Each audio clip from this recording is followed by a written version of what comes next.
la chute du mur de Berlin, une décision prise le 3 novembre 1988, jour de la Saint-Hubert. Nous connaissons tous ces photos et ces vidéos, nous savons ce qui s'est passé à l'époque, le soir du 9 novembre 1989. Le savons-nous vraiment? Nous nous souvenons tous du cri de guerre des manifestants rebelles, nous sommes le peuple. Dans l'historiographie officielle, ce sont les citoyens de la RDA qui ont provoqué une révolution pacifique avec leurs manifestations du lundi. Mais était-ce vraiment eux? Y a-t-il eu une véritable révolution? Maintenant, 30 ans plus tard, il est temps pour vous de connaître la vérité. Que s'est-il vraiment passé? Pourquoi le mur, qui était jusqu'alors mortel, s'est-il soudain ouvert? Qui est derrière tout ça? Qui étaient les vrais acteurs de l'effondrement du rideau de fer? Mais avant de répondre à ces questions, revenons à l'année 1988, où a commencé la préhistoire des grands événements qui devaient suivre à l'automne 1989. Pour comprendre la vérité, il faut analyser en détail la situation de l'époque. La situation économique est bien connue, la RDA était en faillite.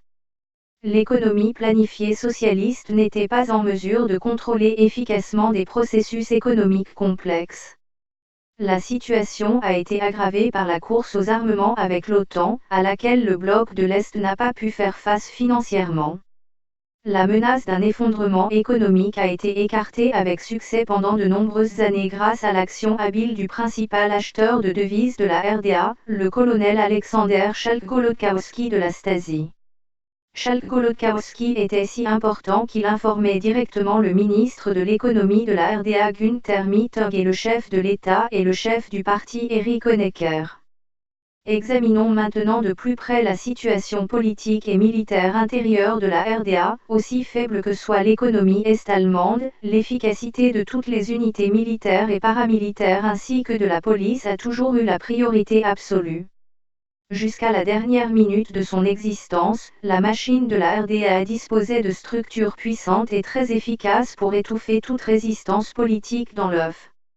Outre l'armée populaire nationale pour la sécurité extérieure, il s'agissait surtout de la police, composée d'environ 80 000 hommes, et des troupes de combat de la classe ouvrière paramilitaire pour réprimer d'éventuels soulèvements et arrêter les groupes d'opposition.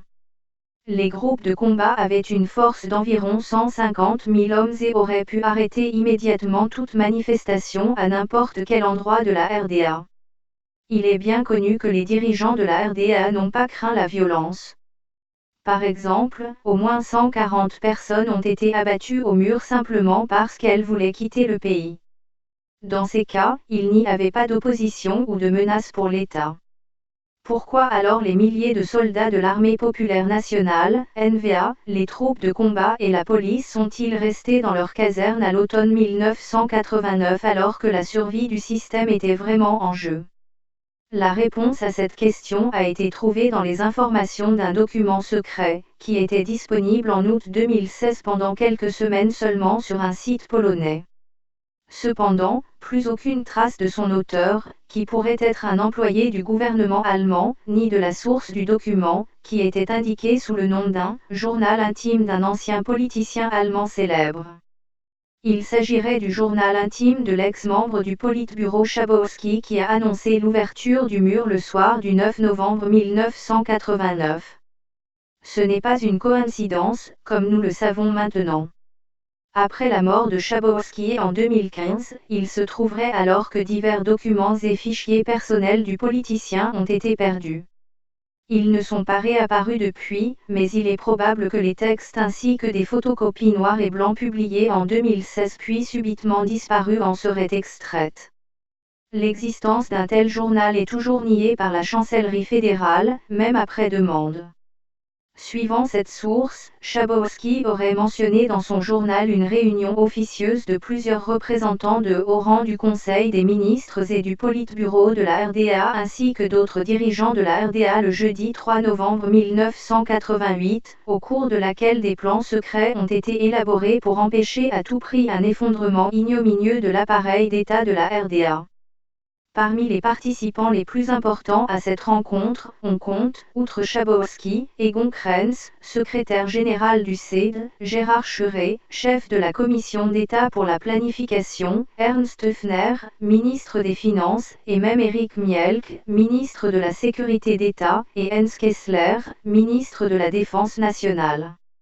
L'homme le plus important de l'État n'était pas présent, la seule explication possible à cela, que cette rencontre était cachée à Erich Honecker. Il était à la chasse à Rio-Burters, sa date la plus importante de l'année. Ce jour-là, il tua 8 sangliers, 3 cerfs et un cerf de la capitale, mais il ne put empêcher la chute de la RDA, secrètement planifiée.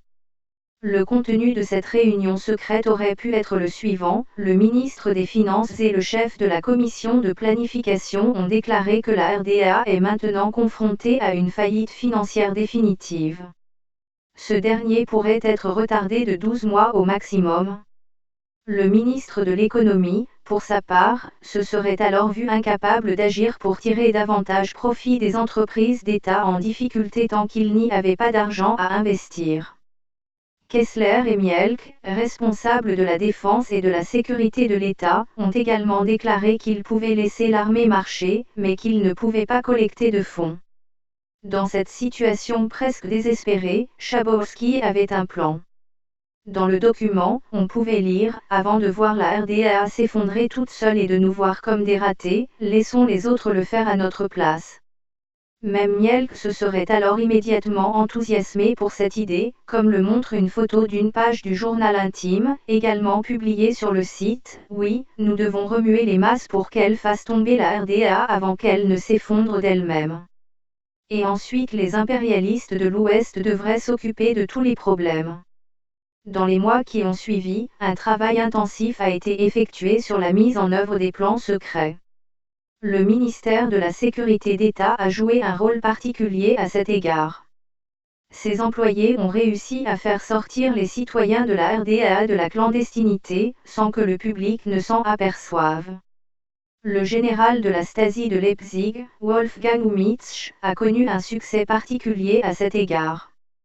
Avec ses collaborateurs officieux, il a pu mobiliser les masses le plus rapidement et doit maintenant être considéré comme le véritable inventeur des manifestations du lundi.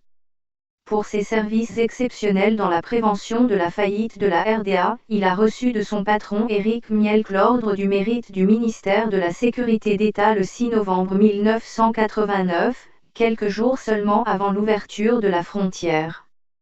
La mission a été accomplie et le ministre Mielck a pu se retirer de son bureau gouvernemental le 7 novembre 1989 sans que personne ne remette en question son zèle révolutionnaire. Malgré le fait que de nombreux militants des droits civiques ont été exposés dans les années suivantes en tant que collaborateurs non officiels ou même en tant qu'officiers à plein temps de la Stasi, le conte de fées de la révolution pacifique des citoyens de la RDA a pu rester vrai jusqu'à aujourd'hui. Nous pouvons en déduire maintenant que ce n'est que grâce à la prévoyance et à l'action conséquente d'un petit groupe de politiciens de haut rang de la RDA que l'annexion de la RDA à la République fédérale avec plusieurs milliards d'euros de paiement de transfert pour l'Est a été réalisée avec succès. Maintenant, vous seriez prévenus, vous ne pourriez plus dire que vous ne saviez pas.